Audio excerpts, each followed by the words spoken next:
ఇక్కడికొచ్చి ఆగింది. ఇప్పుడు కూడా కేకే ఏదైతే నెంబర్ చెప్పారో అదే నెంబర్ దగ్గర ఆగింది. కాస్త ముందుకు పోతున్న పరిస్థితులే కనిపిస్తున్నాయి గానీ, వెనక్కి వెళ్ళే పరిస్థితులు ఎక్కడా కనిపించడం లేదు. న్యూస్ 18 స్టూడియోలో ఎక్స్‌క్లూజివ్‌గా కేకే మనతో ఉన్నారు. ఒకసారి మాట్లాడే ప్రయత్నం చేద్దాం. కేకే గారు, ఫస్ట్ ఆఫ్ ఆల్ మీరే ఈరోజు man of the match. Pawan Kalyan కావచ్చు, చంద్రబాబు నాయుడు కావచ్చు, హీరోలుగా ఎలా చూస్తున్నారో, మిమ్మల్ని కూడా అందరూ హీరోలుగా చూస్తున్నారు. కొద్దిసేపటి క్రితమే మీ మీ అభిమానులందరూ కూడా వీడియో కాల్‌లో ఎంత ఎక్సైట్ అయ్యారో మేము చూసాం. ఎట్లా ఇంత డాట్ ఎట్లా మీకొచ్చింది? అంటే ఇది మనం సర్వే కంపెనీ అనేది ఫస్ట్ టైం కాదు సార్, లాస్ట్ టైం కూడా చేసాము, ఇది సెకండ్ టైము. బట్ ఓవరాల్గా మనం క్లయింట్స్కి చేస్తాం. అంటే అది వైసీపీ ఎమ్మెల్యేలకైనా, టీడీపీ ఎమ్మెల్యేలకైనా, బీజేపీ అయినా, జనసేన క్లయింట్స్ చేస్తాం. వాళ్ళు కొంతమందికి మనం అప్రోచ్ అయ్యి చేసేవాళ్ళం. ఇప్పుడు అంతే, అఫ్కోర్స్ బ్రాండ్ ఉంది కాబట్టి వాళ్ళు అప్రోచ్ అవుతున్నారు. సో మనం విలేజ్ వారీ రిపోర్ట్ చేయిస్తాం వాళ్ళకి. విలేజ్ వారీ అంటే మనం 4 layers చేసి కంప్లీట్ చేసి ఒక రిపోర్ట్ ఏ విలేజ్లో ఎలా ఉంది, ఏ బూత్లో ఎలా ఉందని డీటెయిల్ చేస్తాం. ప్లస్ స్ట్రాటజీస్ కూడా ఓవరాల్గా వాళ్ళు ఎక్కడెక్కడ మార్చుకోవాలి, ఏ విలేజ్లో వాళ్ళకి గ్యాప్ ఉంది, ఎలా కన్విన్స్ చేసుకుంటే వాళ్ళు గెలిచేదానికి ఆస్కారం ఉంది, అలా ఎంత ప్రయత్నించాం గెలవరా, డబ్బులు ఖర్చు పెట్టినా గెలవరా, వేస్ట్ అయిపోతాయని క్లియర్ కట్ రిపోర్ట్ ఇస్తాం. ఆ విలేజ్ వారీ చేస్తున్నప్పుడు కూడా మనం డీటెయిల్గా చుట్టుపక్కల మండలాలు కూడా చేస్తూ ఉంటాం. సో పొలిటికల్లీ అంత డీటెయిల్గా వెళ్తున్నాం కాబట్టి, ఆ డేటా ఉంది కాబట్టి, మామూలుగా ఎనీ సర్వే కంపెనీ +10 -10 ఇస్తాయి ఒక నెంబర్కి. సో మనం ఎందుకు అంతగా ఇవ్వడం అంటే, రోడ్డు మీద కూర్చున్న అతను కూడా జగన్ 100 వస్తాయి, చంద్రబాబుకి 100 వస్తాయి అని చెప్పేస్తారు కదా, మనం యాక్యురేట్గా ఎందుకు వెళ్ళకూడదని. సో సింగిల్ నెంబర్కి వెళ్దామని, కంట్రీలోనే ఎవరు డేర్ చేయనటువంటిగా సింగిల్ నెంబర్కి వెళ్దామని ప్రయత్నించాం. ఇక్కడ మోర్ డిఫికల్టీ ఏంటంటే, మనకు 4 పార్టీలు ఉన్నాయి. మళ్ళీ టీడీపీ ఉంది, వైసీపీ ఉంది, జనసేన ఉంది, బీజేపీకి ఉంది. 4 పార్టీలు 4 సింగిల్ నెంబర్లు ఇవ్వాలి. సో ఇనిషియలీ హడ్డులు ఫీల్ అయ్యి మొత్తానికి అన్ని రకాలుగా బేరీ చేసుకొని ఒక సింగిల్ నెంబర్ రావడం జరిగింది. మీరు తొలుత మీ సర్వే విడుదల చేసినప్పుడు అందరూ షాక్ అయ్యారు. ఒకంత మేము కూడా షాక్ అయ్యాం. వైసీపీ ఇంత దారుణమైన పర్ఫార్మెన్స్ ఇస్తుందా అనేది. ఆ నెంబర్ చూసినప్పుడు ఇప్పటివరకు మేము చాలా ఇంటర్వ్యూస్ మేము చూసాం. నెంబర్కి ఎమోషన్ ఉండదు అని చెప్తూ ఉన్నారు. అది చెప్పాలన్నా కానీ ధైర్యం కావాలి. ఎలా అనిపించింది ఆ రోజు మీరు స్టేజ్ మీద చెప్తున్నప్పుడు? మీ ఫీలింగ్ ఏంటి? అంటే స్టేజ్ మీద వేరే సార్, ఎందుకంటే స్టేజ్ మీద ఎక్కితే నేను వేరే పర్సన్గా మారిపోతాను. సో ఆబ్వియస్గా ఎందుకంటే నాకు నెంబర్సే కనపడతాయి కాన్ఫిడెంట్గా. స్టేజ్ కింద ఉన్నంత వరకు ఆబ్వియస్గా నాకు భయం ఉన్నింది. సింగిల్ నెంబర్ చెప్తున్నాం, ఎలా వద్దో ఏంటనేది ఒక చిన్న కంగారు ఉన్నింది. అంటే నా కంగారల్లా +5 -5 వరకే, అంతకు మించి నాకు డౌట్స్ లేవు. అటు ఇటు కానీ +5 లోపల -5 లోపల ఇలా ఉండాలని కోరుకున్నాం. ఓవరాల్గా అది డేరింగ్ స్టెప్ తీసుకున్నట్టు సార్ ఓవరాల్గా. ఎందుకంటే +5 +10 -10 అయితే మేము ఎలక్షన్స్ ముందే చెప్పేయగలుగుతాం.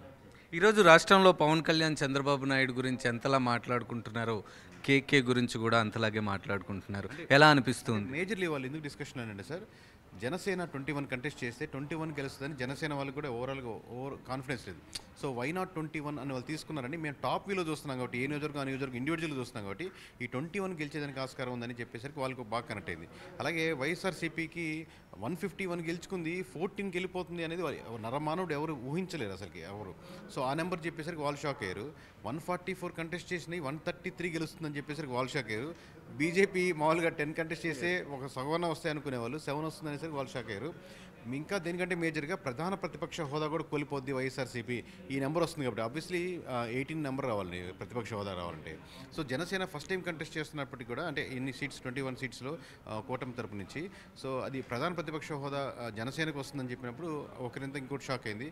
ప్లస్ ఇంకోటి నేను ప్రజెంట్ చేసిన విధానం, మేబీ నేను ఎక్స్ప్లెయిన్ చేసిన విధానం ఎక్కువ మంది ఆడియన్స్ కనెక్ట్ అయ్యి ఉండొచ్చు. ఈరోజు అధికార పార్టీలో ఉన్న నేతలు కావచ్చు, ఇటువైపు ప్రతిపక్ష పార్టీ అంటే మరి కాసేపట్లో అధికారాన్ని చేజెక్కించుకుంటున్న పార్టీలో నేతలు కావచ్చు, ఒకటే అంటున్నారు, వాడు మగాడ్రా బుజ్జి అని. ఎలా అనిపిస్తుంది మీకు ఆ ఫీలింగ్? అలా ఏం లేదు సార్, ఎందుకంటే మేము ఎమోషనల్లెస్గా చేస్తాం కాబట్టి ఇంత రిజల్ట్స్ వచ్చింది. ఒక పార్టీ గెలిచితే ఆనందం, ఒక పార్టీ ఓడితే ఆనందం అనేది అప్పుడు లేదు, ఇప్పుడు లేదు. బట్ మేబీ నేను పార్టీ గెలిస్తే ఆనందం అనట్లేదు, మీ గురించి పర్టికులర్గా. అంటే కేకే తోపు సర్వే ఇచ్చాడు అనే జనసేన ఎవరైతే కార్యకర్తలు ఉన్నారో, అభిమానులు ఉన్నారో, అందరూ కూడా మీకు బ్రహ్మరథం పడుతున్నారు. అంటే పవన్ కళ్యాణ్ గెలుపుని ఎంత ఎంజాయ్ చేస్తున్నారు. మీరు ఇచ్చిన ఫిగర్ మ్యాచ్ అవటం 21కి 21, మిమ్మల్ని కూడా అదే హీరోలా చూస్తున్నారు. ఎలా ఉంది మీ ఫీలింగ్? అంటే హ్యాపీగానే ఉంది సార్ మామూలు. కాకపోతే వాళ్ళకి హ్యాపీనెస్ వేరే, అంటే బయట నుంచి వస్తారు కాబట్టి వాళ్ళ పార్టీ, అందుకే వాళ్ళు ఓన్ చేసుకునేది ఎక్కువ ఉంటుంది. నాతో పోలిస్తే వాళ్ళతో పోలిస్తే ఒక 10% ఉంటుంది. అంటే మేము చూసాం ఈరోజు మీకు చాలా అప్లోజ్ వస్తుంది, అంటే ప్రపంచవ్యాప్తంగా వస్తుంది. ఎందుకంటే ఇప్పుడే మేము ఒక వీడియో కాల్ కూడా చూసాం. ఇక్కడ వేరే దేశం నుంచి కూడా కాల్ చేసి మీరు మగాడు మీసాలు తిప్పండి అన్నీ చెప్తా ఉన్నారు. ఇంత అప్లోజ్ వస్తున్నా అదే కూల్గా ఉన్నారు, అదే కూల్గా ఆ రోజు స్టేజ్ మీద ఎంత కూల్గా అయితే ఆ 14 చెప్పి సైలెంట్గా ఉన్నారు, అలా ఉన్నారు. అంటే ఏంటి మీ ఏమంటారు, ఎలా మెయింటైన్ చేస్తారు మీది ఎమోషన్? జెనెటిక్ డిసార్డర్ అలా ఉంటుంది, అది నేచర్ వచ్చింది అంతే. ఎవరైనా పెద్ద లీడర్స్ నుంచి కాల్స్ వచ్చాయా, కరెక్ట్గా చెప్పారు, మ్యాచ్ చేశారని? ఒక మామూలు పర్సన్ నుంచి సీఎం వరకు అందరూ చేస్తున్నారు ఆబ్వియస్గా. ఎవరు చేశారు మీకు? అదే మామూలు చంద్రబాబు కలుద్దామని రేపు ప్లాన్ చేస్తున్నారు. అంటే వీళ్ళ టీం అంతా రేపు మార్నింగ్ కలుద్దామని. అంటే వాళ్ళు కూడా షాక్ అవుతారు కదా ఆబ్వియస్లీ. సో అది ఇంకా మేబీ చూడాలి సార్ ఎట్లా. 2019లో 151 స్థానాలు వస్తాయి వైసీపీకి అని చెప్పినప్పుడు కూడా ఎవరూ నమ్మలేదు. 2024లో మీరు చెప్పిన ఫిగర్స్ను కూడా ఎవరూ నమ్మలేదు. కానీ ఈరోజు నిజమయ్యాయి. ఈరోజు ఒక బ్రాండ్ ఇమేజ్ వచ్చింది. ఈరోజు ఒక గొప్ప స్థాయిలో మిమ్మల్ని ప్రొజెక్ట్ చేస్తూ ఉన్నారు. భవిష్యత్తులో మీ నుంచి ఎటువంటి సర్వేలు రాబోతున్నాయి? ఎలా ఉండబోతుంది మీ ఫ్యూచర్ ప్లాన్? అంటే సర్వే అని కదా సార్, మామూలు నా ఫస్ట్ ఇంటెన్షన్ ఒక సాఫ్ట్వేర్ నుంచి దీనికి రావడం ప్రధానమైన కారణం ఏంటంటే, ఇప్పుడు మనకు గవర్నమెంట్ స్కూల్స్ చిన్నప్పుడంతా ఒకప్పుడు గవర్నమెంట్ స్కూల్స్ చదువుకున్న వాళ్ళు మ్యాగజైన్ ఉంటాం, కానీ కంప్లీట్గా ప్రైవేటేషన్ అయిపోయింది.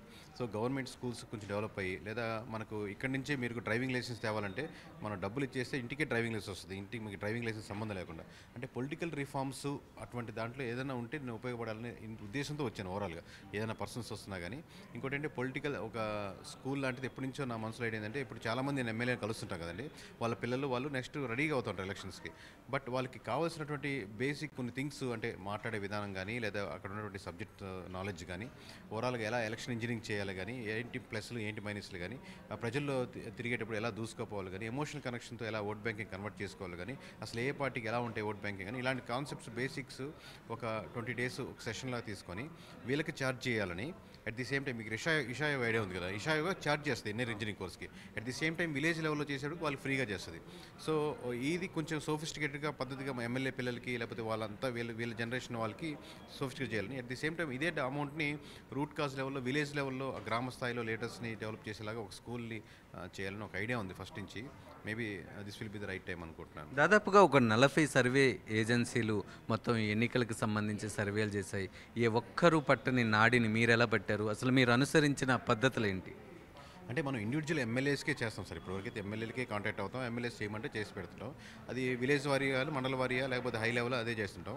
మనం మోస్ట్లీ 4 layers చేస్తుంటాం. ఇనిషియల్గా తక్కువ శాంపుల్స్లో 500 to 1000 శాంపుల్స్తో ఇనిషియల్గా ఫస్ట్ లేయర్ విలేజ్ నియోజకవర్గం ఎలా ఉందని పరిస్థితులు తెలుసుకుంటాం. దాంట్లో మ్యాక్సిమం ఒక 25%, 30% వరకు ఎవరు గెలుస్తారో చెప్పేయచ్చు. లేదు అదే టైంలో మనకు ఒక ఆర్డర్ వచ్చింది అనుకోండి, ఎమ్మెల్యే గారు చేయమన్నారు అనుకోండి, ఆ టైంలో ఒక మనకు ఆల్రెడీ నెట్వర్క్ ఉంది కాబట్టి స్లీపర్ సెల్స్ నుంచి మనకు ఒక ఇన్ఫర్మేషన్ తెచ్చుకున్నాం. ఆల్రెడీ ఇంతకుముందు నాతో పాటు కనెక్ట్ అయిన వాళ్ళు, విలేజ్లో తెలిసిన వాళ్ళు, బాగా ఒక 2-3 మండలాలు చెప్పగలిగిన వాళ్ళు, అది డాక్టర్ కావచ్చు లేదా మన పేమెంట్ ఇచ్చి కావచ్చు, వాళ్ళు ఏంటంటే మనకు ప్రతి విలేజ్ ఎలా ఉందని ఒక రిపోర్ట్ ఇస్తూ ఉంటారు. ఇలా ఉంది, ఈ విలేజ్ ఎలా మారుతుంది, ఈ సమీకరణం, ఈ ఎమ్మెల్యే మీద వ్యతిరేకత వచ్చింది, ఈ కులం వాళ్ళు అగెనిస్ట్గా ఉన్నారు, దాన్ని ఒక రిపోర్ట్ తయారు చేసుకుంటాం. డేటా సైన్స్ అని మనం ఒకటి డేటాని, అంటే ఈ హ్యూజ్ నెంబర్ వస్తున్న డేటాని ఎమోషన్స్ని మనం నెంబర్స్గా కన్వర్ట్ చేసుకుంటాం. ఈ వ్యక్తులు, ఈ కులం వాళ్ళు, లేకపోతే ఈ ఏజ్ వాళ్ళు, ఈ పని చేస్తున్న వాళ్ళు ఇలా మారుతారని మనకు అప్లై చేసుకుంటాం. ఈ 3 తర్వాత ఇంకోటి అవుట్ సోర్సింగ్ కంప్లీట్ మన సంబంధమే లేకుండా ఒక చిన్న కంపెనీకి అక్కడ లోకల్గా ఉన్న వాళ్ళకి ఒక అవుట్ అండ్ అవుట్ ఆర్డర్ ఇచ్చేస్తాం.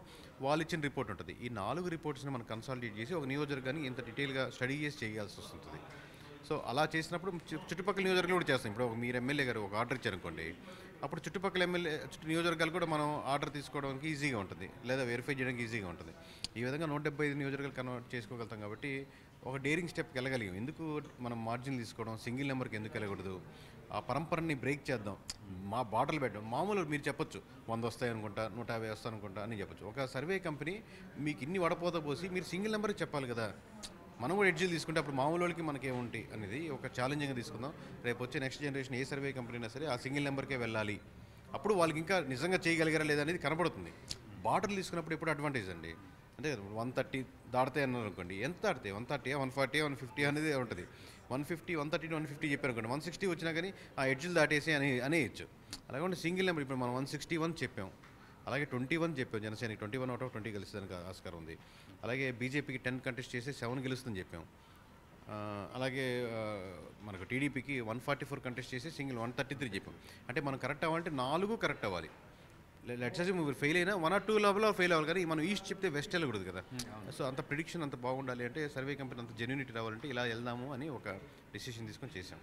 ఈరోజు మీరిచ్చిన నెంబర్ డాట్ దగ్గరకు వచ్చి ఆగింది కాబట్టి ఇంత అప్లాజ్ వస్తుంది. మీరు ఏమైనా ఊహించారా కాస్త అటు ఇటు అయి ఉంటే పరిస్థితి ఎలా ఉండేది అనేది? దీని ముందు కూడా నేను చాలా ఇంటర్వ్యూస్ ఇచ్చాను చూడండి. +or-5 అటు ఇటుగా ఒక 4 నెంబర్లోనే ఉంటుంది. ఇన్ కేసు అసలు మీరు చెప్పినట్టు దారుణంగా అటు ఇటు అయితే మేము ఆపేస్తామనే చెప్పాం. క్రెడిబిలిటీ పోద్ది కదా, చేయకూడదు, కరెక్ట్ కాదు కదా. అంటే మేము పూర్తిగా ఎసెన్స్ మిస్ అయినట్టు, అంటే మీరు స్వీట్ తిని కారంగా ఉందన్నట్టు ఉంటుంది. ఎంత మీరు యాక్యురేట్గా ఇన్ఫర్మేషన్ గ్యాదర్ చేసినప్పటికీ కూడా, ఎంత కాన్ఫిడెన్స్ ఉన్నప్పటికీ కూడా, నిన్న రాత్రి మీ ఫీలింగ్ ఎలా ఉంది? నేను రాత్రి అంటే కొద్ది టెన్షన్ ఉంది సార్. ఆబ్వియస్గా ఒక 90% కాన్ఫిడెన్స్ ఉంది. ఒక 10% వరకు నిద్ర పట్టిందా మీకు? నిద్ర పట్టింది. అయితే కాన్ఫిడెన్స్ భయం ఏంటంటే 5 దాటేస్తుందా అని భయం. ఎక్కువ మార్జిన్ కాదు. మనం 161 చెప్పాం కదా, 155 వస్తుందా, 154 వస్తుందా, ఇలా ఆ ఎడ్జిల్ భయం కానీ పూర్తి భయాలు కాదు. ఈరోజు ప్రధానంగా వైఎస్ఆర్సీపీ అధికార పార్టీ ఈ స్థాయిలో ఓడిపోవటానికి బలమైన కారణం ఏమంటారు? అంటే మీరు చాలా సర్వే చేశారు, గ్రౌండ్ లెవెల్కి వెళ్ళి ఉన్నారు కాబట్టి సంక్షేమ పథకాలు ఇచ్చారు, 40 లక్షల మంది వరకు సంక్షేమ పథకాలని లబ్ధిదారులు ఉన్నారు, మహిళలందరూ కూడా వైసీపీ వైపే ఉన్నారు, గవర్నమెంట్ సెక్టార్లో కావచ్చు, యూత్లో కావచ్చు కాస్త వ్యతిరేకత ఉన్న అర్బన్ ఓట్ బ్యాంక్ అంతా మాకే అనుకునే ఒక అపోహలో వాళ్ళు ఉన్నారు. ఎందుకు అదంతా బ్రేక్ అయింది?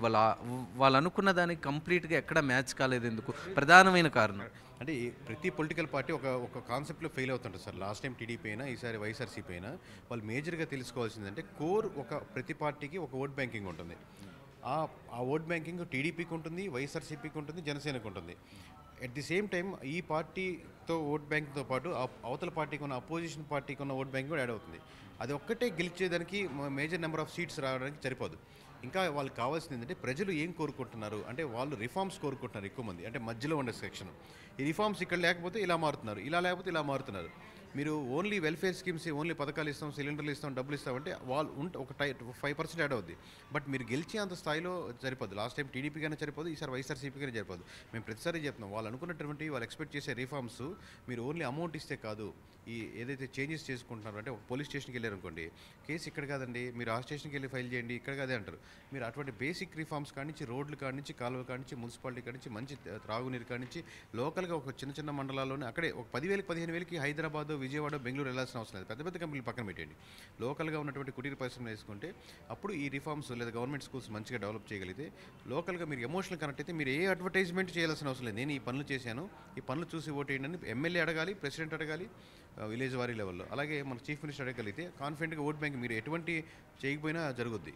ప్రధానంగా టీడీపీకి కలిసి వచ్చిన అంశాలు ఏమంటారు ఈరోజు ఇంత యూజ్ సక్సెస్కి? 50% కూటమి అండి, 50% జగన్మోహన్ రెడ్డి గారి నుంచి ట్రావెల్ అయిన ఓట్ బ్యాంకింగ్. అది 1 అనుకుంటే ప్లస్ 10% అనుకుంటే అలా యాడ్ అయిన ఓట్ బ్యాంకింగ్ ఇదంతా.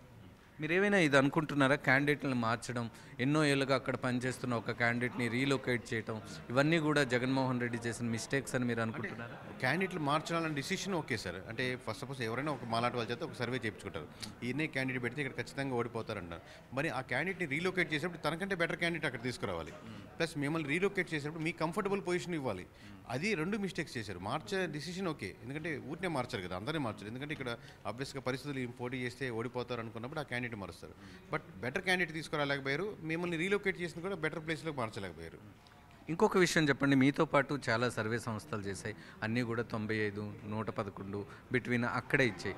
వాళ్ళందరూ అలా ఇస్తున్నప్పుడు 90, 60, 70 అలా ఇస్తున్నప్పుడు మీరు 14 అనేది స్టిక్ ఆన్ అయి ఉన్నారు కదా, ఎలా అనిపించింది? అంటే మనం కంపేర్ చేసుకుంటే ఆ సర్వేలన్నీ వచ్చినప్పుడు అరే నేను 14 ఇచ్చాను, ఆరో సర్వే కావచ్చు, ఇంకా సమ్ XYZ సర్వేలు కావచ్చు, అవన్నీ మనం చూసుకున్నాం కదా, కేవలం 14 ఇచ్చాను, ఒకసారి నేను రీచెక్ చేసుకోనా అని అనిపించిందా మీకు? ఎందుకంటే చాలా రీచెక్లు చేసి చాలా నిద్రలేని రాత్రుల తర్వాత ఒక నెంబర్ వచ్చింది సార్. నెంబర్ వచ్చిన తర్వాత ఇంక భయం లేదు. ఆ +3, +4, -4 అలా డౌట్లు ఉన్నాయి, కానీ వచ్చాక భయం లేదు.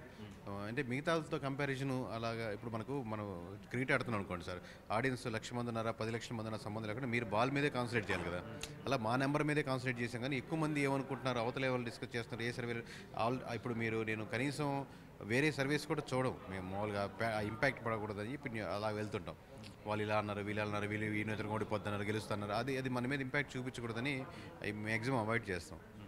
ఇలా సర్వే చేసిన వాళ్ళు, సర్వే సంస్థలు కావచ్చు, ప్రధానంగా ఆరా సర్వే చేసిన మస్తాన్ కావచ్చు, ఇంకా వేరే సర్వేలు చేసిన వాళ్ళు కావచ్చు, భవిష్యత్తులో రాజకీయాల వైపు టర్న్ అవుతూ ఉంటారు. మీకేమైనా ఉద్దేశం ఉందా ఏదైనా పార్టీతో అసోసియేట్ అవ్వాలని కానీ, లేదా ఏదైనా పార్టీ లైక్ ఐపాక్ లాగా మిమ్మల్ని కన్సల్టెంట్గా పెట్టుకుంటే సర్వీస్ అందించడానికి కానీ ఆ ఉద్దేశాలు ఏమైనా ఉన్నాయి? అంటే మార్గం ఏదైనా కానీ మా ఉద్దేశం ప్రధానంగా ఏంటి సార్, అది ఏ మార్గం కావచ్చు, మనకు 75 years అయిపోయింది కంట్రీలో మనకు వచ్చి, స్టిల్ అనుకున్నటువంటి చేంజెస్ రావట్లేదు. ఎందుకంటే మేము ఓట్ బ్యాంకింగ్ ప్యాటర్న్ చూస్తుంటాం కదా, వాళ్ళు ఎక్స్పెక్ట్ చేస్తున్నటువంటి మార్పులు మీరు తీసుకొస్తారంటే మీకు సపోర్ట్ చేస్తాం, లేకపోతే ఏదైనా గ్రూప్ ఆఫ్ తీసుకొస్తారంటే సపోర్ట్ చేస్తాం, ఏదైనా పార్టీ చేస్తుంటే వాళ్ళకి సపోర్ట్ చేస్తాం. అంటే పర్సనల్ ఫ్యాక్టర్లో చెప్తున్నాను. ప్రధానంగా ఓడిపోయినప్పుడు అధ్యక్షులు కావచ్చు, కీలక నేతలు కావచ్చు, మీలాంటి సర్వే చేసిన వాళ్ళని పిలిపించుకుంటారు. పిలిపించుకొని మళ్ళీ ఎక్కడ మేము ఫెయిల్యూర్ అయ్యాము, కంప్లీట్ డేటా ఇవ్వండి అని అడుగుతూ ఉంటారు. కేవలం గెలుపులకు సంబంధించి అడగరు, ఓడిపోయిన తర్వాత కూడా అడుగుతారు. మెయిన్ అప్పుడు అడుగుతారు, ఏ పాయింట్లు మేము మర్చిపోయాం చెప్పండి. ఒకవేళ మిమ్మల్ని జగన్మోహన్ రెడ్డి పిలిచి అడిగితే మీరు వెళ్ళటానికి సిద్ధంగా ఉన్నారా? ఇప్పుడు ఎవరికైనా చెప్తాం కదా సార్, జగన్మోహన్ రెడ్డి గారు కదా ఏ ఎమ్మెల్యే గారు పిలిచినా అవకాశం ఉంటే దగ్గరలో ఆన్ ది వేలో ఉంటే ఆగి ఇట్లా ఈ ఫ్యాక్టర్స్ సార్ మీకు ఇంపాక్ట్ అయింది, బెటర్ ఇవి చేంజ్ చేసుకుంటే నెక్స్ట్ టైం గెలవచ్చు అని ఆ ఫ్యాక్టర్స్ చెప్తాం. ఒక జగన్మోహన్ రెడ్డి గారు కదా ఎవరికైనా కానీ. సో నో ఎమోషన్స్, ఎవరితోనైనా పనిచేస్తాం, కలిసి పనిచేస్తాం, కేవలం గెలుపు కోసమే పనిచేస్తాం. పక్కా క్లయింట్ కదండి, వాళ్ళ క్లయింట్ అవుతారు. ఇప్పుడు మనం ఆ దగ్గర మనీ తీసుకొని మీకు వర్క్ చేస్తున్నాం అనుకోండి, సో మీరు గెలిచేదానికి డేటా వర్క్ చేస్తాం ఆబ్వియస్గా. భవిష్యత్తులో మీ నుంచి ఎలాంటి సర్వేలు ఎక్స్పెక్ట్ చేయబోతున్నాం? అంటే ఇప్పుడు మనం చూస్తే నేషనల్ వైడ్గా చూస్తే ఎన్డీఏ ఇండియాకి మధ్య చాలా టఫ్ ఫైట్ జరుగుతుంది. అంటే మీ అంచనా ప్రకారం ఎలా ఉండొచ్చు అంటారు? నేను వెరిఫై చేయకుండా నెంబర్ చెప్పలేదు సార్. అంటే జనరల్గా లేదు అట్లా చెప్పలేను, ఎందుకంటే నెంబర్ చెప్తే అంత కన్సిస్టెన్సీ ఉన్నప్పుడే అందుకే కదా ఇంత క్రెడిబిలిటీ వచ్చింది. సో ఊరినే క్యాజువల్గా నేను నెంబర్ చెప్పలేను.